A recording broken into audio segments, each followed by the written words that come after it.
everyone, Chloe here. Something a little bit different today. Now, I've had lots of people ask me on Twitter how to become a makeup artist, and there are so many ways of getting into the industry, and I actually came from a bit of a bizarre route. So I'll tell you how I did it, and then I'll tell you a couple of ways which I think would be good to get your feet in the door and sort of give you a good fighting chance.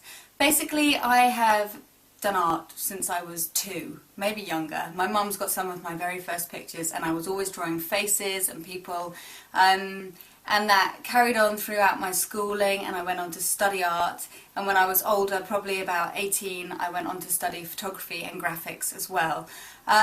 So that was really my background, and I loved it, but what I wanted to get into was camera work as a lighting camera woman on films and commercials. So when I finished training, I was a runner. So kind of running around getting everyone teas and coffees, doing everything on set, which was brilliant because, you know, being on set really was a bit of an eye-opener, and being a runner especially, it is such hard work and you are there to do everything for everybody. So that was really good grounding for me, and I've never forgotten that route. Also gives me big respect for anyone doing that now. So after I'd done that, I decided, yeah, maybe this isn't so much for me, so I went to work at a production company, and I ended up getting stuck on reception, so wasn't so great, and I decided to leave that for a bit and do photography assisting, which was also a brilliant grounding because this way I learned about films, exposures, how the camera works, I learned about lighting, which has all been really beneficial. Then I actually hurt my back, and I was like, oh God, what am I going to do? And my mum said, well, why don't you try makeup? You've always done art, you've always loved doing your own makeup, you know, why don't you give that a go? And to be honest, it really hadn't occurred to me. So that's what I did. I went back to London College of Fashion and I studied makeup, just a short course, but because I'd made so many contacts from being in the industry anyway, I had quite a direct route in. So once I'd finished my course, I started assisting. Now, assisting was brilliant. I worked with 2 people in particular, and I went along and worked with them for nothing. Some jobs are paid as an assistant, but you have to really expect that the majority will be unpaid, and if you're really keen, then that's the way to do it. It can be a bit tough, and it is tough out there. It's a hard industry to get into. There are so many people now who want to do it because it sounds really glamorous, and yes, there are definitely perks to the job, but it is hard work, especially as a freelancer as well. You never know when the work's coming. One day you could be doing a fantastic job with loads of money, the next day you could have nothing, and it goes like this throughout the year, up, down, up, down. You know, and also the best bit of advice I was given at the beginning was, it's going to take about 4 years to really get to a point when you can say, I have made it, I'm a makeup artist, I'm earning a keep out of doing this. And that was right, it did take me 4 years. Anyway, back to the assisting. How I kind of broke away from the assisting to doing my own stuff was I was constantly taking pictures, working on my portfolio all the time, and I happened to meet a photography assistant at the same time that I was a makeup assistant, and he was absolutely brilliant, and we worked together a lot, building up our portfolios, doing great work together and a lot of beauty stuff, so I owe a lot to him. And what I did then was I went to see the agencies that my makeup artist that I was assisting was with, and one of the bookers there put me on a job. It was doing makeup for all the extras on a music video, and I got talking to, it was a Westlife video, I got talking to their hair and makeup guy, and I gave him my card and didn't really think anything of it. A couple of weeks later got a call from him saying he had been asked to work with 2 other artists, but he was too busy with Westlife, and would I like the gig? And there you go, that's really how it started. From there my music career started, and I continued working on the photography side to get my editorial for my portfolio, to get magazine work. So a bit of an odd route for me to come into it, but it worked, and here I am. What I also have always done is really made an effort to keep in touch with all the cosmetic PRs. And if any of you are watching out there, you know this is what I do, but I think it's so important because, You know, these people are supplying you with makeup. You have to build up a good relationship because it works both ways. You are giving them credits, you are doing favours for them as, you know, I do my makeup videos for Coco Perez, for example, or my blog, Oh So Chloe, and then they get however many thousand hits, and that's great for the makeup companies because their makeup is seen by lots of people, and it's good for me because then they supply me with makeup for my kit. So that's another really important thing I suggest you do. So anyway, enough of my rambling about how I got into it. This is what I suggest, and you don't have to take my word, it's not gospel, but when people ask me, this is generally what I say. You should do a little bit of a course. Excuse me. It doesn't have to be a 3-year course. It really depends what level and what kind of makeup you want to do.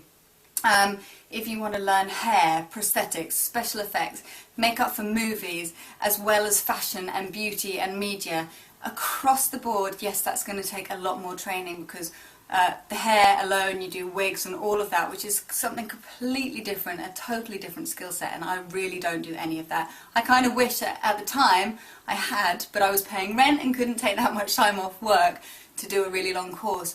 So if you want to do all of that, yes, put the time and effort in and do a longer course. But if you want to get into the kind of makeup that I do, really it's just practice. And it's a matter of getting your foot in the door, like I said, and getting out there, seeing how the industry works, meeting the right people. The course is great because it gives you a little bit of confidence on how to get your hands on people's faces and actually try the makeup on someone other than yourself. And they can teach you the technical things, you know, tones, colours, what's going to work, all the technical bits and bobs. But once you've done the course, and to be honest, mine was only 3 days long, so that's how short it can be. Once you've done the course, you need to assist. Now, a really good way of getting into assisting is just to bombard makeup agencies. You don't want to bombard them so much that they think, who is this person, get away, but what you want to do is be persistent enough that they remember you. Keep emailing. Drip feed them your name, this is me, this is what I do, da da da da da, all the time. Just so they go, oh yes, assistant, great, I've got the person for you, and then they remember your name. So write to all the agencies, say I love this artist or that artist, I'd really love to assist them. If you've got any rollover work or anything extra, then please could you bear me in mind. Also by looking through magazines you get to see makeup artists' names and you'll see their agencies, so then if you don't know agencies' names, that's a good way of finding them in the magazines. You can find the makeup artist's name, and most often we have our own websites, even if we are with an agency. So you can write to them directly, and if you do have any pictures of your own, send them so they can see what you've been doing. Say that you're really, really keen, I'd love to come and assist you, I'll do anything, I'll work for nothing, I'll make you tea, da da da da da. And eventually you get a break. Somebody will start working with you, you'll start working with them even, and if they like you, then that's it. You're on a roll, and they'll call you back, and they'll call you back, and they'll call you back. And once you're on the jobs and you're in the industry meeting people, then you're on the right footing. So once you're on the job, what you need to do is you need to scout out the photography assistants. Go and see them and say, hey, are you testing? Come on, let's do some pictures together. Let's grab a model, let's grab a stylist, and shoot, shoot, shoot. Once you have done enough tests, and let me just explain what a test shoot is because it might not be the same word across the globe. Here in the UK, that's what we call it. We're testing. We do a test shoot. It's when everybody works for free. I still do them now to refresh my book and because I can do exactly what I want. So the photographer, the makeup, the hair, the stylist, the model, everybody will work for nothing in order to get brand new, squeaky clean, shiny, lovely pictures in their books. So that's what you need to do. The key is testing, and by meeting the photography assistants, then you can grow together and build a good friendship. So when you're both working independently as the photographer and the makeup artist, then hopefully that relationship will continue and you'll continue to work with them.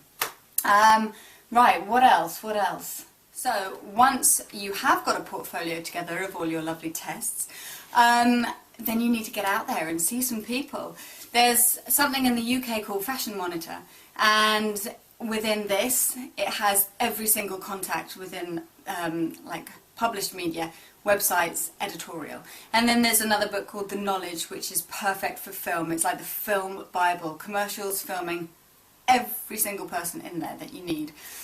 So getting your hands on that kind of information is really, really helpful. But now you've got your book, you can go out and see agents.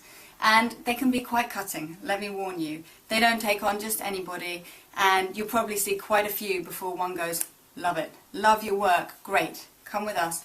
And don't be worried if you get knockbacks. You know, it's all confidence building, it's all, you know, good grounding. Yeah, you need to do more work, you need to do this and you need to do that. And what agencies do is they're quite good at telling you, this picture's no good because whatever, this one's great because whatever. So, you know, don't be too afraid, just get out there and see them. Even if you get a knockback, go for it. Because you know what, one day you won't and they'll take you on. And when you've got an agent, the world is your oyster. Don't get me wrong, you don't need to do it with an agent. You can do it on your own, but an agent just opens up doors to more contacts and more clients that you might not be able to get on your own. So that's quite a bit of rambling, and I hope that I've managed to get all the important points in there. But you know, you can always find me on Twitter at Chloë Butcher, or on my blog, Oh So Chloe, if you want to ask me any more questions.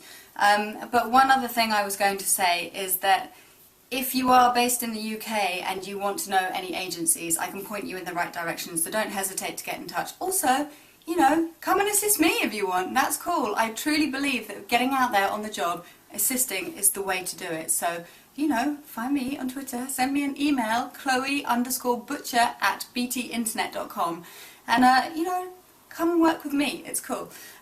Also, I have a few contacts, not contacts, but I know a few agencies in America, so I could point you in the right direction there too.